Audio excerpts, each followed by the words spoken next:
ele, em tese, enviou a fatura para o meu endereço. Só que essa fatura aí, chegando no meu endereço, vamos até supor que ela chegue no meu endereço. Eu falo, eu nem sei, nem tem esse cartão, nem tem cartão com esse banco. Por que eu vou pagar essa fatura? Eu tô achando que o empréstimo consignado está sendo pago lá no meu benefício. E, consequentemente, olha só, não pagou, entra juros do rotativo de 13%, mais IOF de 13%, mais IOF, né, a alíquota de IOF sobre esse valor que não foi pago, e essa dívida vai se tornando infinita. O cartão RMC é o conhecido cartão da dívida infinita. É claro que não é exatamente uma dívida infinita. Dr. Diego, que é o nosso especialista em cartão RMC, já provou que a dívida não é infinita. É simplesmente uns 100, 200 anos que a pessoa demoraria para pagar, mas não é infinita, matematicamente não é infinita. Edilson, e na aula de hoje? Olha, na aula de hoje eu já falei para vocês. Na aula de hoje nós estaremos trabalhando como um profissional que vai estar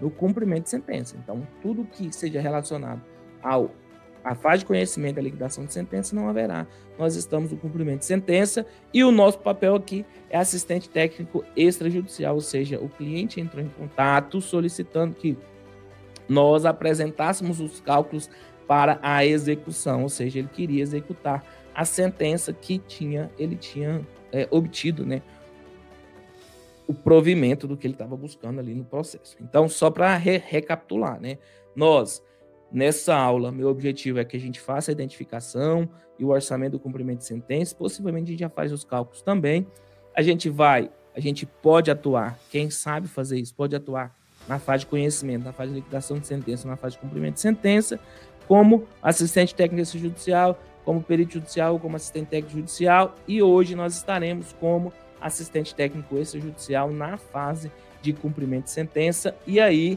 na fase de cumprimento de sentença, fazendo os cálculos para a vítima, né? Fazendo os cálculos para a pessoa, o consumidor que foi até o agente financeiro buscar esse determinado recurso. Então, qual que é o primeiro passo que a gente vai fazer?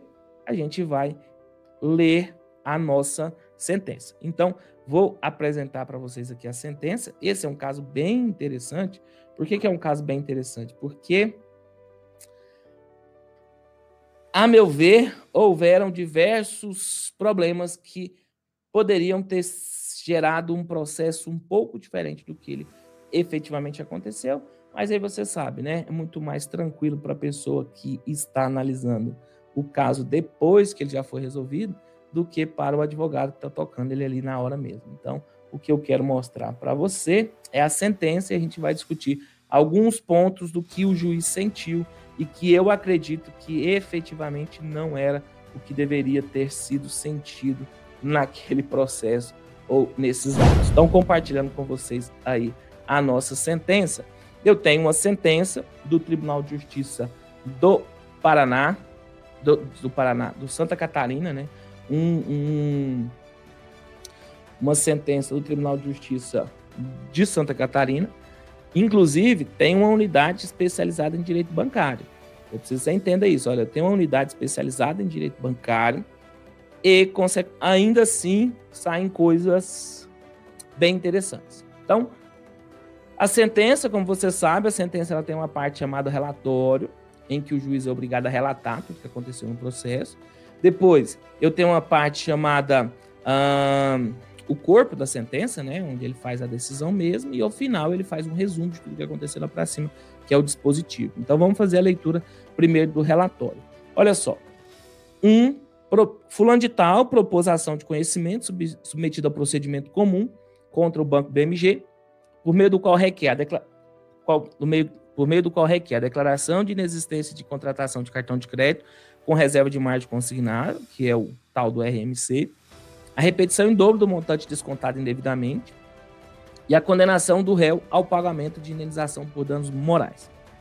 Para tanto, a parte alegou que, contratou um empréstimo consignado com a parte ré, não um cartão de crédito, por meio do pacto, vem sofrendo descontos sucessivos em seu benefício previdenciário, sob a denominação reserva de margem consignável. 3, que a referida cobrança está relacionada a suposto cartão de crédito. 4, que não contratou a aquisição de cartão de crédito com a parte ré, tampouco autorizou o desconto. 5, a cobrança é ilícita e configura a prática de venda casada. Então, esses eram os pontos, segundo o juiz, do que a inicial apresentou. Recebida a petição inicial, deferiu-se o benefício da gratuidade de justiça. Então, já sabe que tem aqui um autor que tem gratuidade de justiça. Na contestação, o Banco BMG arguiu em preliminar as teses aventadas conforme resposta do réu. No mérito, alegou que a parte autora, diversamente do que alega, não firmou o contrato de empréstimo consignado, mas sim termo de adesão a cartão de crédito consignado. 2, que ela estava ciente de todas as cláusulas e especificações contratuais. 3, que estava comprovada a formalização do contrato de cartão, bem como a expressa autorização para a reserva de margem consignável, de acordo com o limite de 5% estabelecido para beneficiários do regime geral de previdência. 4, por se tratar de um cartão consignado, o banco realiza o desconto mínimo em folha, cabendo ao cliente o pagamento do restante via fatura enviada pelo seu endereço. Você sabe como que funciona a RMC, essa história aí. 5, não pagamento do valor integral da fatura do cartão acarreta a incidência de encargo sobre o saldo devedor, conforme a previsão contratual. 6, que não praticou ato ilícito, que são indevidos o pedido de indenização por danos morais, a repetição do indébito e requereu a rejeição do pedido com a inversão do ônus sucumbencial. Vamos às partes juntar os documentos, houve réplica e é o relatório. Então, veja que todo relatório termina com esse termo, né? É o relatório. Agora, vem a parte em que o juiz faz a fundamentação e a decisão. Alguns pontos que eu preciso que você entenda na hora que eu estou falando de um cartão RMC. Então, cartão RMC trata-se de um cartão de crédito vinculado ao benefício do aposentado ou do servidor público, em que o aposentado ou servidor público ele pode utilizar até 5% do valor do seu benefício, do seu salário, para um cartão de crédito. E nesse cartão de crédito, o que acontece? Eles podem fazer um empréstimo nesse cartão de crédito. Então, o que acontece na maioria das vezes? O cliente chega no banco e fala, olha, eu quero um empréstimo consignado. Um empréstimo consignado no meu benefício lá, aposentado e pensionista. Era o caso aqui do benefício previdenciário. Aí o que acontece? Ao invés de o banco oferecer para ele o empréstimo consignado efetivo, o cara fala, não, olha só, eu consigo te emprestar esse valor aqui, mas vai ser, eu consigo te emprestar esse valor aqui. Aí o cliente fala, tá bom. Ele acha que ele está pegando um dinheiro emprestado, só que na verdade o banco foi lá, se aproveitou desses 5% que pode haver de margem consignável em cartão de crédito e fez um empréstimo, criou um cartão de crédito para o cliente e fez um empréstimo nesse cartão de crédito. Só que o cliente nunca recebe o cartão de crédito e o valor que é debitado, então foi lá, o banco me emprestou 5 mil reais. Ele me emprestou 5 mil reais, ele vai pegar os 5%, que é o limite máximo, né, que ele pode descontar, e vai descontar diretamente na minha folha de pagamento. Então, no meu benefício, já vem descontado os 5%. Se eu estiver falando de 5 mil reais, eu estou falando de 250 reais, né? Então, ele vai lá e já desconta esses 250 reais. Aí, disse o restante do valor. O restante desse valor, ele, em tese, envia uma fatura para o meu endereço. Só que essa fatura aí, chegando no meu endereço, vamos até supor que ela chegue no meu endereço. Eu falo, eu nem sei, nem tem esse cartão, nem tem cartão com esse banco. Por que eu vou pagar essa fatura? Eu estou achando que o empréstimo consignado está sendo pago lá no meu benefício. E, consequentemente, olha só, não pagou, entra juros do rotativo de 13%, mais IOF de 13%, mais IOF, né, a alíquota de IOF sobre esse valor que não foi pago, e essa dívida vai se tornando infinita. O cartão RMC é o conhecido cartão da dívida infinita. É claro que não é exatamente uma dívida infinita. Dr. Diego, que é o nosso especialista em cartão RMC, já provou que a dívida não é infinita. É simplesmente uns 100, 200 anos que a pessoa demoraria para pagar, mas não é infinita. Matematicamente não é infinita. A pessoa gastaria ali uns 200 anos para pagar essa dívida. Teve caso que ele fez lá no curso de cartão de crédito, que a pessoa gastaria 94 anos para pagar a dívida, ou seja, não é exatamente infinita, mas pelo menos a pessoa não verá o pagamento dessa dívida. E eles colocam lá o seguro prestamista, e colocam lá a taxa de emissão de cartão, descumprem toda a autorregulação bancária como um todo, e por aí vai. Então, se você quiser entender em detalhes o cartão de crédito, ou as diversas modalidades de cartão de crédito, Dr. Diego, que hoje eu considero a maior autoridade em cartão de crédito, por isso que ele está no Ibicaba ministrando cursos sobre cartão de crédito, tem a opção de você adquirir em separado o curso especialista em cartão de crédito. Edilson, eu não quero entender o especialista em cartões de crédito, porque tem lá vários tipos de cartão de crédito. Tem o cartão RMC, mas também tem o cartão de crédito com bancos, tem o cartão de crédito com administradoras, tem o cartão de crédito BNDES, tem o Consulcard, tem isso. Eu não quero saber disso tudo, só quero saber sobre tudo sobre o RMC. Olha, eu quero saber tudo sobre o RMC. Tem um curso que é oferecido também pelo Ibicap, chamado cartão RMC, que vai explicar o cartão RMC do jeito normal. Essa aula aqui é para mostrar para você que mesmo se você entender o básico só do cartão RMC, você ainda não vai estar preparado para fazer todos os tipos. Aí eu disse, eu criei uma planilhazinha aqui que tem o jeito... Não, você vai ver que é diferente. Cada situação é diferente, eu vou te mostrar dentro desse caso aqui específico que a nossa situação desse caso aqui é diferente. Então, só resumindo aqui a história que eu contei para você até agora. Eu tive um autor que apresentou uma petição afirmando que não fez um empréstimo, um cartão de crédito. Na verdade, ele fez um empréstimo consignado. O banco fez um cartão de crédito, trouxe os dados de cartão de crédito para o cliente, estava descontando ali o mínimo todos os meses. O cliente já tinha pago um monte de parcelas e ainda estava devendo quase que o mesmo valor que ele tinha pegado emprestado, ou seja, é a confirmação da dívida infinita. E aí o que acontece? Agora o juiz vem apresentar a decisão dele. Então, ele coloca o seguinte, olha, fundamento e decida. Ponto 1. É desnecessária a produção de outras provas, além dos documentos já materializados nos autos. Assim, julgo antecipadamente o pedido nos termos do artigo 355, inciso 1 do CPC.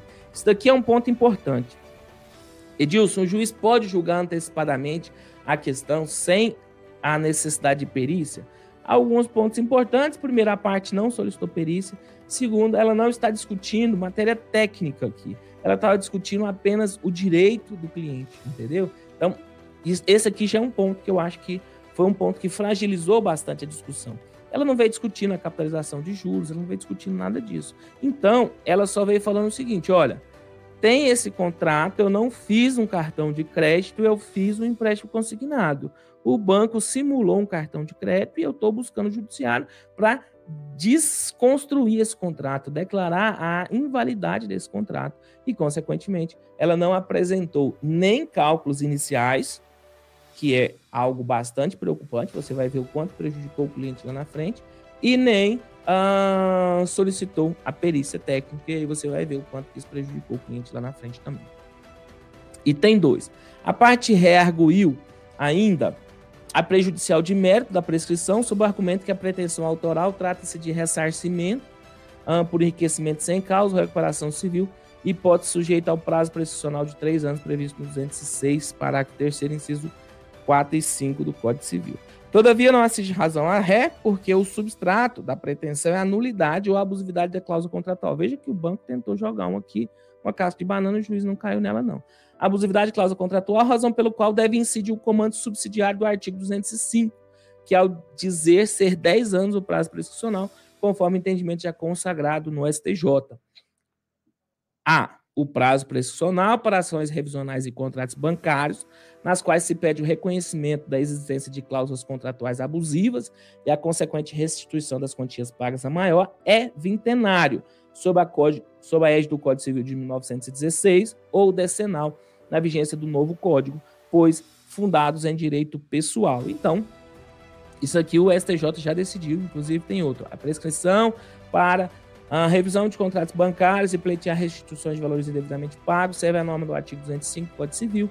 Consequentemente, 10 anos é o prazo prescricional para revisional de contratos bancários. O juiz acertou aqui, muito legal a decisão que ele apresentou. Próximo ponto. A propósito, a Corte Especial do STJ determinou que o prazo prescricional à responsabilidade contratual é de 10 anos. Ele vem trazendo aqui a fundamentação. Vale a pena você ler em detalhes, não vou ficar utilizando o seu tempo para leitura apenas. Outro ponto. Há outras decisões recentes da Corte, oriundas da 3ª e 4ª turma, que compõem a 2ª sessão e que detêm competência para o julgamento de questões de direito privado. E o primeiro deles vem com fundamento do presidente da Corte Especial, datado de 2015, que é a mesma história, são 10 anos, ou seja, rejeita-se a prejudicial de mérito invocada pela parte ré no que se diz respeito à prescrição trienal. Ou seja, ele falou, olha, o banco, você tentou que prescrição trienal, mas isso aqui não cola, tá? Então, nada disso. Resolvidas as questões preliminares, agora ele passou para o mérito. Passamos ao exame do mérito. 2.1. Como de conhecimento, o postulado da segurança jurídica deve guiar a atividade forense, proporcionando ao jurisdicionado estabilidade nos posicionamentos da unidade, de forma a evitar constantes alterações do entendimento. Isso aqui é o seguinte, olha, existe, não é assim, cada juiz vai julgar do jeito que ele quiser. Eu preciso ter uma jurisprudência sedimentada, exatamente para que a pessoa que busca jurisdição, ela possa ter uma ideia do que vai acontecer, entendeu? Então é isso que o juiz está falando aqui. No meu sentido, ou seja, quando ele faz uma sentença, ele está mostrando o sentimento dele, né? Sentença significa isso, sentimento.